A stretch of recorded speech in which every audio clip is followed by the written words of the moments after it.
Um, I just learned a few weeks ago about a certain professor who was accused of sexual assault. And a few of my friends told me about it, and told me like his name and the situation, what happened, and kind of like the fact that the school has had held these assemblies that have been kind of addressing him. And I was like really shocked. I mean, not that shocked, unfortunately, because of the whole Me Too movement. I think there's so many women coming forward, which is so amazing, that they're finally being heard, and they're, like a lot of these women have the strength in the first place to come out and, like put their assaulters on blast and not let them get away with it anymore.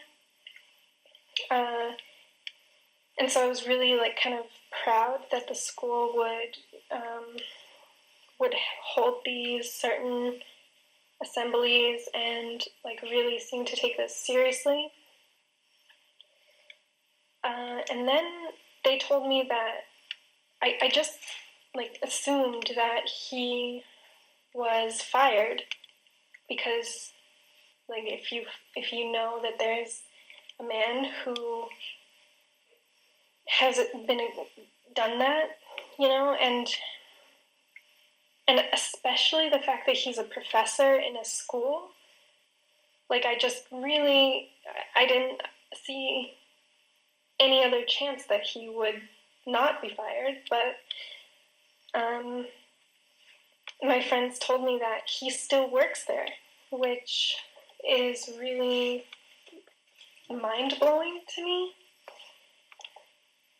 And it immediately made me feel really uncomfortable and unsafe. And my friends and other people I've spoken to about it feel the same.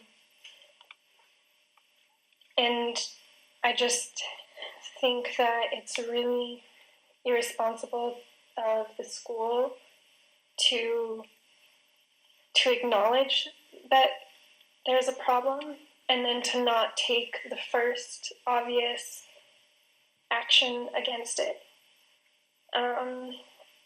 Because there's so much talking you can do before you really just need to like bite the bullet and actually do something about it, And just the fact that like an art school of all places would give a platform to a predator, and not just a platform, but like a position of power where he's someone that people maybe look up to, or he's a mentor to people, and that they would, give him that, and to be just totally okay with him working with young people. And people who, like if you're dealing with someone who's in a position of power, who's a predator, you might want to like bite your tongue if something happens, because it's sometimes the victim will seem like, I could use this, if I say anything, he's going to like ruin any chances that I might have in this field.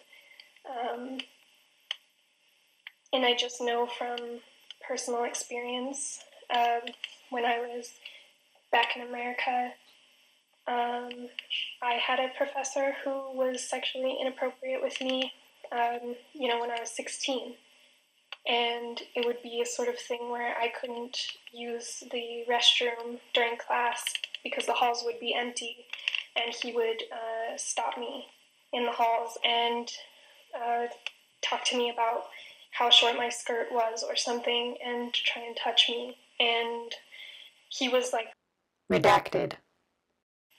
so, like, who do you turn to? There are so many people who have moved away from their families to come to this university, and maybe they moved halfway across Germany or halfway across the world, and maybe they don't have the luxury or the resource or the infrastructure to feel safe and comfortable talking out about that. And you can hold all the assemblies you want.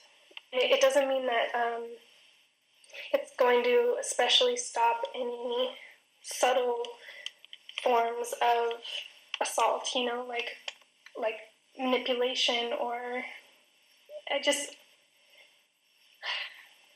find it so hard to wrap my mind around. But he's finally decided to address it and come forward and talk about it.